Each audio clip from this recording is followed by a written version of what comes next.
Cientistas amadores descobrem bolhas galácticas, apresentado por Ciência na NASA. Nossa galáxia recebe esse nome de uma faixa luminosa que se estende pelo céu em noites quentes de verão. Inúmeras estrelas em braços espirais se misturam para formar um rio leitoso de luz, que literalmente corta os céus em dois. Os gregos antigos o chamavam de Círculo Lácteo, ou em latim clássico, Via Láctea. Observadores modernos do céu podem ter encontrado um nome melhor, Dom Perignon. Uma equipe de mais de 35 mil cientistas amadores tem analisado imagens tiradas pelo telescópio espacial Spitzer da NASA e descobriram mais de 5.000 bolhas no disco da nossa galáxia. O disco da Via Láctea é como champanhe, com bolhas por todo lugar, diz Elie Bressert, um estudante de doutorado em astrofísica no Observatório Europeu do Sul.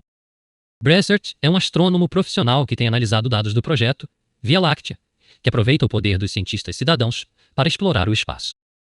Os computadores podem encontrar esses tipos de estruturas, mas nenhuma delas consegue igualar o poder do olho humano, observa Robert Simpson, da Universidade de Oxford, principal pesquisador do projeto Via Láctea. Os humanos são particularmente bons em perceber os arcos tênues, anéis, parcialmente quebrados e círculos dentro de círculos de bolhas sobrepostas na galáxia lotada. O projeto Via Láctea explora a sabedoria das multidões ao exigir que pelo menos 5 pessoas sinalizem uma bolha potencial antes de adicioná-la ao catálogo. Temos planos de tentar usar dados do projeto Via Láctea para ajudar a treinar computadores para executar melhor essa tarefa, acrescenta Simpson. Bolhas interestelares são um sinal de formação de estrelas. Ventos rápidos de estrelas jovens e quentes sopram bolhas no gás e na poeira, circundantes dos quais são formadas. Como as estrelas nascem em grupos, as bolhas tendem a se aglomerar, sobrepondo-se de maneiras que podem enganar os computadores. As pessoas, por outro lado, estão encontrando mais bolhas do que os pesquisadores pensavam ser possível. Essas descobertas nos fazem suspeitar que a Via Láctea é uma galáxia formadora de estrelas muito mais ativa do que se pensava anteriormente, diz Bressert.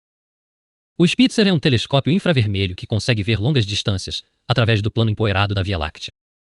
A visão infravermelha é a chave para a caça às bolhas. Regiões de formação de estrelas estão profundamente incrustadas na poeira da galáxia, explicou Simpson. A luz visível comum tem dificuldade para penetrar nessas áreas. Você precisa de comprimentos de onda infravermelhos ou de rádio para detectá-los. As bolhas são tão numerosas que os pesquisadores suspeitam que elas devem desempenhar um papel importante na evolução da galáxia. Por exemplo, bolhas em rápida expansão podem atingir nuvens interestelares de gás, desencadeando explosões de formações estelares à medida que as nuvens de nuvens entram em colapso. Novas estrelas, por sua vez, sopram mais bolhas. É um processo cíclico que pode manter a Via Láctea efervescente, como um gás de espumante. Curiosamente, o centro da Via Láctea parece estar efervescente menos do que deveria. O número de bolhas contadas por voluntários cai ao redor do centro galáctico. Esperamos que a formação de estrelas esteja atingindo o pico no centro galáctico porque é onde está a maior parte do gás denso, diz Bressert. Este projeto está nos trazendo muitas perguntas. Qualquer um que queira ajudar a encontrar as respostas pode se juntar ao projeto Via Láctea em milkwayproject.org. Para mais notícias de importância galáctica, visite science.nasa.gov.